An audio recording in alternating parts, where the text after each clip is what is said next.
The homeowner, Katie, always put her energy into her kids' rooms, but never her own. But the kids are grown up now, so it's finally time for her to focus on her own room. This bedroom was tired. The color on the walls was dated, the furniture was a mishmash. It was old, it had a country feel to it, it just wasn't right for the homeowner. I had this inspiration shot, which I'd found online, and I knew that if I showed Katie, she would love it. It was very feminine, but still had some traditional and modern elements. It had a neutral enough palette that I felt it could be livable for the long term. I didn't want to put pink on the walls, it just seemed too sweet for a grown-up bedroom, so we decided to put it on the ceiling, which is perfect because that's what you look at when you're lying down. First thing on Katie's list was a new bed. So she got an organic mattress from Obasan, but of course we didn't want to put a new mattress on an old bed. So I worked with Marigo Designs to design this beautiful upholstered bed. Now there's a cat that lives in this house, and this cat has claws. So I wanted to make sure that this upholstered bed would not be turned to shreds. And that's why we chose velvet. Apparently cats hate it, and so far so good. This blanket is so expensive.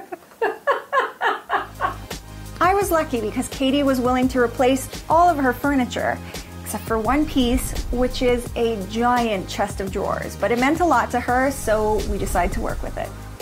Katie insisted on having a TV in here, which is fine, her bedroom, her rules. So I decided not to worry about the TV and just create a gallery wall around it. There used to be a chair in the corner of this room, but it wasn't that cozy or practical.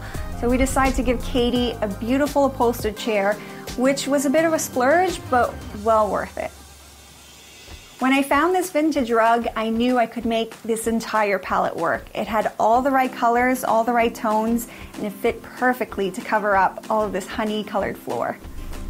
The closet doors definitely needed to be changed, and this was a great opportunity to give them a sleeker profile. We went with a shaker door and then went glam with the knobs.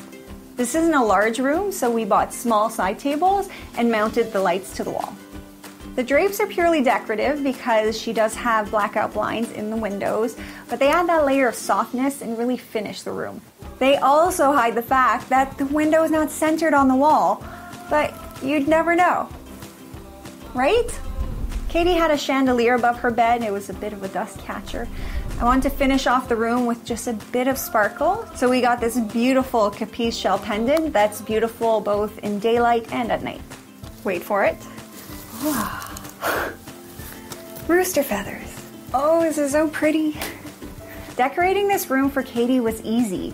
All she really wanted was a pretty space that finally felt finished, and I think that's what we gave her.